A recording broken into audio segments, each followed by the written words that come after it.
एक छोटे से गांव में राज और सीमा नामक एक कपल रहते थे। दोनों की शादी को कुछ साल हो चुके थे, लेकिन उनकी प्रेम कहानी अभी भी ताजा थी। राज एक किसान था जो अपने खेतों में मेहनत करता था, जबकि सीमा एक शिक्षिका थी जो बच्चों को पढ़ाने का काम करती थी। राज और सीमा की पहली मुलाकात गांव के मेले में हुई थी। राज ने सीमा को पहली बार देखा जब वह अपने दोस्तों के साथ झूला झूल रही थी। उसकी मुस्कान ने राज का दिल जीत लिया। उस दिन राज ने सीमा से बातचीत की और दोनों के बीच एक गहरा संबंध बन गया।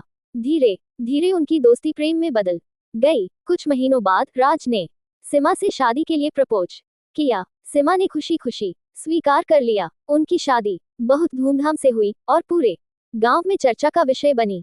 शादी के बाद दोनों ने एक दूसरे के साथ जीवन बिताने की ठानी।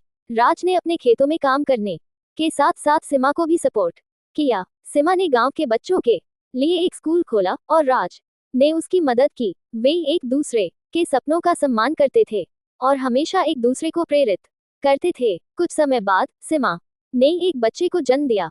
राज और सीमा की खुशी का ठिकाना नहीं रहा। बच्चे के साथ उनकी जिंदगी और भी खुशनुमा हो गई।